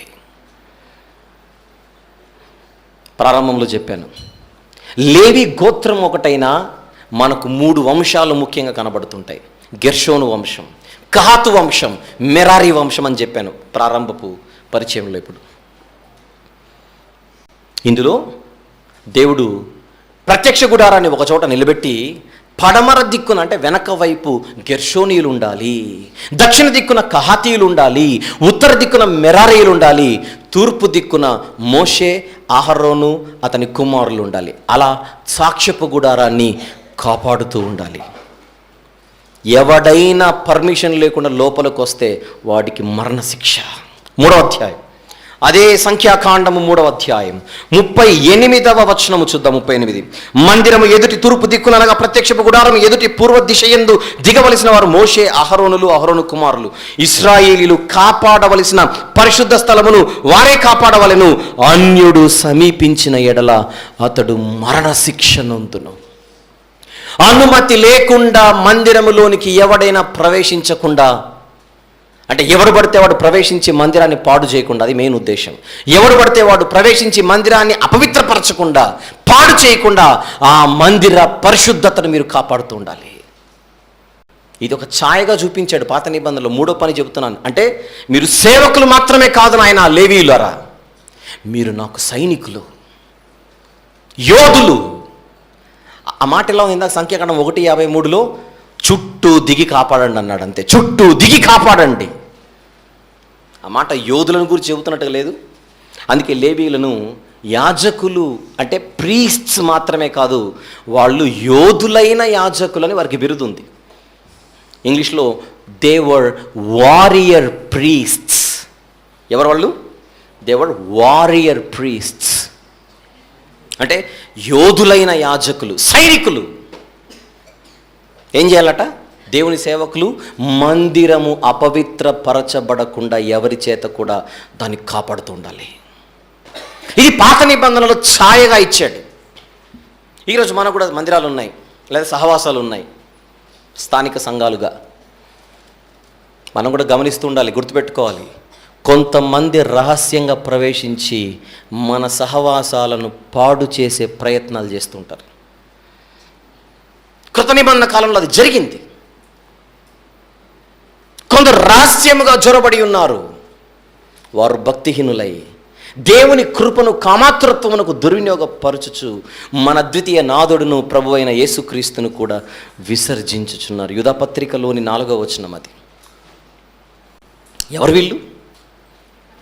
దేవుని సంఘాలలోనికి రహస్యంగా జొరబడి ఆ మందిరాన్ని, ఆ సహవాసాలను పాడు చేయడానికి ప్రవేశించిన వారు. అందుకే భక్తుడు ఏమంటున్నాడు? మనకందరికీ కలిగబో రక్షణను గురించి మీకు రాయవలనని విశేష ఆసక్తి కలిగిన వాడనై ప్రయత్నపడుచుండగా పరిశుద్ధులకు ఒక్కసారి అప్పగింపబడిన బోధ నిమిత్తము మీరు పోరాడవలెనని మిమ్మల్ని వేడుకొనుచు రాయవలసి వచ్చింది. పోరాటం. సేవకుని జీవితం ఏంటి? పోరాటం. ఏమిటా పోరాటం? దేవుని మందిరము అపవిత్రము కాకుండా కాపాడాలి, దేవుని మందిరము పాడవకుండా కాపాడాలి. ఇలా ఏం చేస్తారు? రహస్యంగా జొర్రబడి సంఘాన్ని పాడు చేస్తారు. అప్పుడు వెంటనే మిగిలిన వాళ్ళు ఏం చేయాలట? అలర్ట్ అయిపోయి మందిరాన్ని కాపాడాలి. ఈ ప్రపంచమంతా ఈ సమస్య ఉంది. వారు మనలోనే ఉంటారు, కానీ ఏం చేస్తారు? పాడు చేసే భయంకరమైనటువంటి పరిస్థితి. ఎన్ని లేవు బైబిల్లో, ఎన్ని లేవు బైబిల్లో. ఎఫెసీ అనే ప్రాంతంలో పౌలు గారు గొప్పగా పరిచర్య చేసి సంఘాన్ని స్థాపించి సంఘ పెద్దలకు అప్పగించి ఆయనకి మళ్ళీ ఆ ప్రాంతానికి రాడేమో అని అనుకొని ఆయన భయంతో ఒక మాట చెబుతున్నాడు. చూడండి, అపోస్తలుల కార్యములు 20వ అధ్యాయం. స్పీడ్గా చదివితే నేను ముగిస్తాను, మీరు లేట్ చేసే కొద్దీ ఆమెన్ లేట్ అవుతుంది, జాగ్రత్త. అపోస్తలుల కార్యములు 20వ అధ్యాయము 17వ వచనం. అతడు మిలేతు నుండి ఎఫెసునకు వర్తమానము పంపి సంఘపు పెద్దలను పిలిపించి ఏం మాట్లాడుతున్నాడో 29వ వచనంలో చూద్దాం. 29. అది ఆయన భయం. నేను వెళ్ళిపోయిన తరువాత క్రూరమైన తోడేళ్ళు మీలో ప్రవేశించునని నాకు తెలుసు. వారు మందను కనికరించరు. చూసారా? మరియు శిష్యులను తమ వెంట ఈడ్చుకొని పోవాలనని వంకర మాటలు పలుకుచు. ఎక్కడ బయలుదేరతారట? అండర్లైన్ చేయండి ఆ మాట. మీలోనే, మనలోనే బయలుదేరి ఈడ్చుకొని పోవాలనేటువంటి భయంకరమైన దురాలోచన. పెద్దలారా, పరిచారకులారా, సేవకులారా, మళ్ళీ మీరేం చేయాలి? 28వ వచనం. 28. దేవుడు తన స్వరక్తం ఇచ్చి సంపాదించిన తన సంఘమును ఏం చేయాలి? ఇప్పుడు మీరు కాయాలి. ఎవరి దగ్గర నుంచి కాయాలి? క్రూరమైన తోడేళ్ల నుంచి ఏం చేయాలి? మీరు కాయాలి. ఈ క్రూరమైన తోడేళ్ళు ఏం చేస్తారు? మందను కనికరించక తమ వెంట ఈడ్చుకొని వెళ్ళవలెనని ఏం చేస్తారు? వంకర మాటలు చెప్పి లాక్కొని వెళ్ళిపోతారట. అప్పుడు మీరేం చేయాలి? కాయాలి. దేవుని మందను గూర్చియు మీ మట్టుకు మిమ్మును గూర్చియు, ఆ యావత్తు మందను గూర్చియు మీ మట్టుకు మిమ్మును గూర్చియు జాగ్రత్త. అంతేనా? మీలో నుండే బయలుదేరుతారు.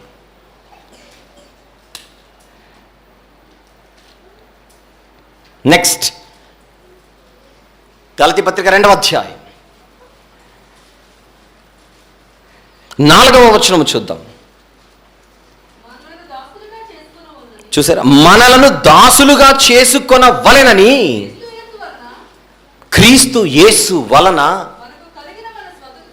మనకు కలిగిన స్వతంత్రమును వేగుచూచుటకు రహస్యముగా తేబడి దొంగతనముగా ప్రవేశించిన కపట సహోదరుల వలన కలిగినది. అంటే అందరూ సహోదరులు కాదన్నమాట. ఎవరు? కపట సహోదరులు కూడా ఉంటారు. వీళ్ళు ఎక్కడ ఉంటారు? మనలోనే. బయటోడు వచ్చి లాగితే మనం ఎందుకు వెళ్తాం? మనలో ఉన్నోడు లాగితేనే బయటికి వెళ్ళేది. అంతేనా కదా? బయటోడు లాగితే హూ ఆర్ యూ అంటాం, ఆడికి అర్థం కాకపోతే కోన్ హై అంటాం, ఎవరు నీవు అంటాం. కానీ మనలో ఉన్నోడే లాగితే మనం కోన్ హై అనలేంగా, మై పలానా హూ అంటాడు. అప్పుడు యోహాను గారు రాసిన మొదటి పత్రిక, యోహాను గారు రాసిన మొదటి పత్రిక 2వ అధ్యాయం 19వ వచనం చూద్దాం. 19. అది చూసారా? వారు మనలో నుండి బయలు వెళ్ళిరి కానీ వారు మన సంబంధులు కారు. వారు మన సంబంధులైతే మనతో కూడా నిలిచి ఉందరు.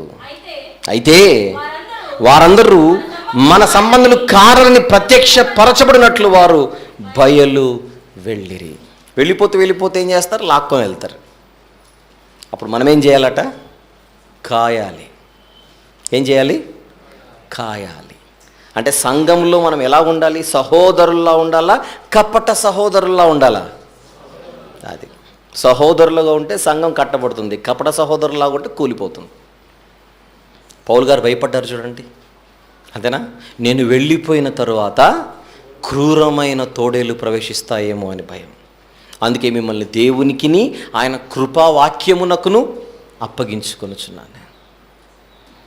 అంత జాగ్రత్త. మన వాక్యానికి దగ్గరగా ఉంటే ఎవరేది చెప్పినా కూడా మనము కదలకుండా జాగ్రత్త పడతాం. వాక్యం సరిగా లేకపోతేనే అలా అలా అలా అలా అలా అలా అలా ఎలా ఉంటుంది? సముద్రంలో అలా ఎలా ఉంటుంది? అలా అలా అలా ఎలా ఉంటుందో చెప్పండి. అలా అలా, అందుకే దాని పేరు అలా. మన బతుకు అట్లా ఉండకూడదు, మన బ్రతుకు అలా ఉండకూడదు. ఎవరంట? సేవకులు, సైనికులు. కాయాలి కాయాలి. నా సాక్ష్యపు గుడారము చుట్టూ మీరు దిగి దాన్ని కాయండి. ఆ మందిరం యొక్క పవిత్రత దెబ్బతినకుండా దాన్ని కాయండి. అది అపవిత్రపరచబడకుండా లేవీయులారా మీరు కాయాలి. ఎంత గంభీరమైనటువంటి స్థితిని లేవీయులకు ఇచ్చాడు దేవుడు. మరి సేవకులు నిజంగా సైనికులా అని మనం చూద్దాం. ఒక 2 వచనాలు చూసి ముగించుకుందాం. తిమోతి గారికి వ్రాసిన 2వ పత్రిక 2వ అధ్యాయం. తిమోతి గారికి వ్రాసిన 2వ పత్రిక 2వ అధ్యాయం 3వ వచనము చదవండి.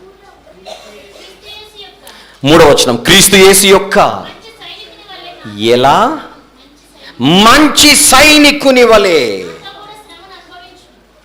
మంచి సైనికుని వలె నాతో కూడా శ్రమను అనుభవించు. తిమోతి, నీవు సేవకుడవు మాత్రమే కాదు, ఎవరు మరి? సైనికుడు. నీవు సైనికుడవు. క్రైస్తవుడు సైనికుడు, క్రైస్తవుడు సేవకుడు. మనమంతా ఎవరం? సైన్యం. ఈ సైన్యానికి అధిపతి ఎవరు? ప్రభు అయిన యేసుక్రీస్తు వారు. అంతేనా? ఆయన సైన్యములో మనం ఒక సైనికుడిగా ఉండాలి. ప్రకటన గ్రంథం 17వ అధ్యాయం. ప్రకటన గ్రంథం 17వ అధ్యాయం 14వ వచనము చూద్దాం. 14. వీరు గొర్రెపిల్లతో యుద్ధము చేతురు కానీ, గొర్రెపిల్ల అంటే యేసు ప్రభు, గొర్రెపిల్ల ప్రభువులకు ప్రభువును రాజులకు రాజునై ఉన్నందున తనతో కూడా ఉండిన వారు, అంటే మనమే పిలువబడిన వారమై. లేవీయులను పిలిచాడా ఉదయం లేవీయులను పిలిచాడా? ఉదయం పిలవలేదు, ఎప్పుడో పిలిచాడు. మనం చదువుకున్నాం ఉదయం, రైట్. పిలువబడిన వారై, ఏర్పరచబడిన వారై, నమ్మకమైన వారై ఉన్నందున ఆయన రాజులను జయించును. మన సైన్యాధిపతికి అంటే మన ప్రభువుకి మనం విజయం ఎలా చేకూరుస్తాం? మనం పిలువబడిన వారుగా ఉండాలి. పిలువబడ్డాం కదా లేవీయుల వలె, రైట్. ఏర్పరచబడిన వారుగా ఉండాలి. ఏర్పరచబడిన వారమా కదా బాప్టిజం తీసుకున్న తర్వాత? ఎస్. అయితే చివరిన ఏముంది? నమ్మకంగా ఉండాలి. నమ్మకంగా ఉంటే ఆయనకు మనం విజయం తెచ్చిపెట్టిన వాళ్ళం అవుతాం. మనం లేకున్నా గెలుస్తాడు, అది వేరే విషయం. కాకపోతే నువ్వు సరిగా పని చేయకపోతే, సరిగా యుద్ధం చేయకపోతే, నువ్వు సరైన సైనికుడిగా లేకుండా రాజకీయాలు చేస్తే, వెనకాల నమ్మకత్వాన్ని లేకోకుండా, నమ్మకస్తుడిగా లేకుండా, నమ్మకత్వాన్ని పోగొట్టుకొని నువ్వు ఆయన దండులో ఉంటూ నువ్వు రాజకీయం చేస్తే పంపించేస్తాడు బయటికి. అంతేనా? అంటే మీ క్వశ్చన్ రేజ్ అవ్వకుండా, మనం లేకపోతే ఆయనకు విజయం రాదంటే, మనం లేకున్నా విజయం వస్తుంది. కానీ ఆ విజయంలో మన పాత్ర కూడా ఉండొద్దు. ఉండాలి అంటే ఇలా ఉండాలి. పిలువబడిన వారు ఏర్పరచబడిన వారుగా ఉండాలి. ఏర్పరచబడిన వారు ఎలా బతకాలి? నమ్మకమైన వారుగా. ప్రారంభంలో లేవీయులు బాగానే ఉన్నారు. కాలము గడిచే కొద్ది ఏమైపోయింది? గాడి తప్పింది బండి, ట్రాక్ తప్పింది బండి, పట్టాలు తప్పిన లేవీయుల రైలు బండి. మన జీవితం అలా ఉండకూడదని మనకు పాఠం నేర్పిస్తోంది చరిత్ర. పట్టాల మీద వెళ్ళాలి. ఎక్స్క్యూజ్ మీ, ఒక మాట చెప్తాను. మీరు ఎవరైనా నా సేవా జీవితంలో ఇది ప్రారంభ దశ అని మీరు ఫీల్ అవుతుంటే, ఎవరైనా నేను ఇప్పుడే ఎంటర్ అయ్యాను సేవలోనికి, నాది అబ్సల్యూట్ బిగినింగ్ స్టేజ్ అని మీరు ఎవరైనా వయసును పక్కన పెట్టండి, మీ వయసును కన్సిడర్ చేయకండి. సేవలో మీ అనుభవాన్ని మీరు దృష్టిలో పెట్టుకొని నేను ఇప్పుడే ఎంటర్ అయ్యాను సేవలోనికి అన్న భావన మీకుంటే మీ సేవ ముగిసేంతవరకు ఇలానే ఉండండి. ఇంకొక 20 ఏళ్ళు గడిచిన తర్వాత కూడా మీరు ఏమనుకోవాలి, నేను ఇంకా ప్రారంభ దశలో ఉన్నాను, నేను నేర్చుకోవాల్సింది చాలా ఉంది అని ఉంటే దేవుడు మిమ్మల్ని గొప్పగా వాడుకుంటాడు. ఇక్కడ సమస్య ఏంటంటే ప్రారంభం బాగానే ఉంటుంది మనది, లేవీయుల వలె. లేవీయుల చరిత్ర మనకేం నేర్పిస్తోంది? కాలము గడిచే కొద్దీ లేవీయులు దారి తప్పారు. ప్రజల మధ్యకు దేవుడు వారిని పంపించిన తర్వాత లేవీయులు దారి తప్పారు. ఒకప్పుడు మీరు పిలవగానే వచ్చారని ఆయన పంపించాడు. ఎక్కడికి? ప్రజల మధ్యకి పంపించాడు. ప్రజల మధ్యకి వెళ్ళిన తర్వాత వీళ్ళు మొత్తం తోకలిప్పారు చూడండి. ప్రజల మధ్యకి వెళ్ళిన తర్వాత కొమ్ములు విరిగాయి చూడండి. ప్రజల మధ్యకు వెళ్ళిన తర్వాత లేవీయుల బండి దారి తప్పింది చూడండి. నోట్ దిస్ పాయింట్, అది ప్రమాదం. దేవుడు ఆయన పిలువగానే మనం వచ్చి ఆయన పెట్టే పరీక్షలలో ఒకవేళ మనం నెగ్గి ముందుకెళితే ఆయనకు నచ్చి మనల్ని వాడుకోవడం మొదలు పెడతాడు. వాడుకోవడం మొదలుపెట్టి 10 చోట్ల ఆయన మనల్ని పరిచయం చేస్తాడు, 10 ప్రాంతాలలోనికి మనల్ని తిప్పుతాడు. అలా ప్రజల మధ్యకి వెళ్ళిన తర్వాత మనకేం రాకూడదు? కొమ్ములు రాకూడదు. అంతేనా? అంటే ఇక నేను హీరో అన్న ఫీలింగ్లోకి వెళ్ళిపోకూడదు. ఆయన పంపిస్తే వెళ్ళాం మనం, అంతేనా? ఆయన వాడుకుంటే వెళ్ళాం. చేతులు కట్టుకొని బతకొద్దు ఆయన దగ్గర మనం. అక్కడికి వెళ్ళి ఓవర్ యాక్షన్ చేస్తే ఎలా? నేను ఏం చెప్పినా నడుస్తుంది, ఏం చెప్పినా నాకు జరుగుతుంది, నా మాటే వేదం అనుకుంటే అదే దేవుడే చెప్పాడు, మిమ్మల్ని హెచ్చించిన వాడును నేనే, నీచులుగా చేయువాడను కూడా నేనే. ఏ ప్రజలైతే నిన్ను అంగీకరించారో ఆ ప్రజల చేత నిన్ను తృణీకరింపబడిన వాడుగా నేను చేస్తాను, నీచునిగా చేస్తాను. తట్టుకోగలవా అంటున్నాడు. It's a warning. ఇది మనందరికీ ఒక హెచ్చరిక. దేవుడు మిమ్మల్ని 10 చోట్ల పరిచయం చేసి వాడుకుంటే ఆయన దగ్గరకు వచ్చి ప్రభు అర్హత లేని వాడని నేనని చేతులు కట్టుకో. కనీసం నీ మాటలు చెప్పడానికి కూడా యోగ్యుడను కాదని ఆయన దగ్గర ఒప్పుకో. నేను ఒక నిష్ప్రయోజకుడైన దాసురాలను ప్రభువా, నేను గొప్పదానను కాదు, గొప్పవాడను కాదని ప్రతిరోజు మోకరిల్లి దేవుని దగ్గర ఒప్పుకో. అప్పుడు దేవుడు నేను వాడుకుంటాడు చక్కగా. నీ జీవితాన్ని 10 మందికి మాదిరికరంగా పెడతాడు.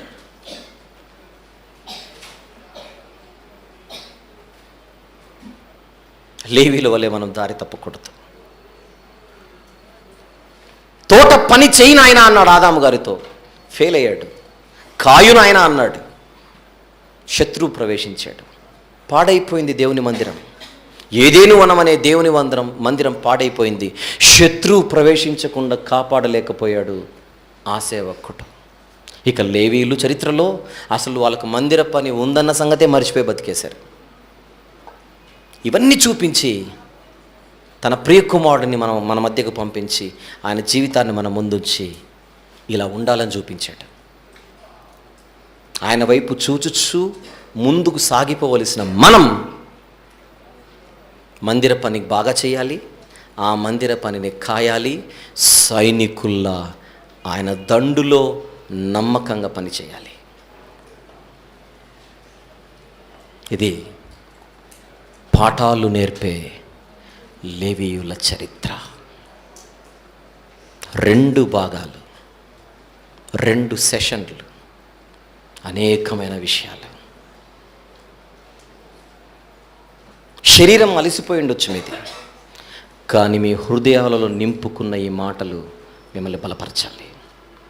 మీ బాహ్య పురుషుడు కృషించిపోయినా, అంటే మధ్యాహ్నం తిన్నాం కనుక అది నా ఉద్దేశం, కృషించిపోయినా అంతరంగ పురుషుడు ఎలా ఉండాలి? నూతనపరచబడాలి, ధైర్యపరచబడాలి, ఉత్తేజపరచబడాలి, ఉజ్జీవపరచబడాలి. ఆ ఉజ్జీవంతో మీరు మరింత గొప్పగా సాగుతారని, ఎలా ఉండాలో తెలియాలంటే లేవీలను చూడండి, ఎలా ఉండకూడదో కూడా తెలియాలంటే అదే లేవీలను చూడండి. 2 పాఠాలు 2 భాగాలు నేర్చుకున్నారు. దాన్ని ఆచరించడం అనేది ఇక మీ చేతుల్లో ఉంది.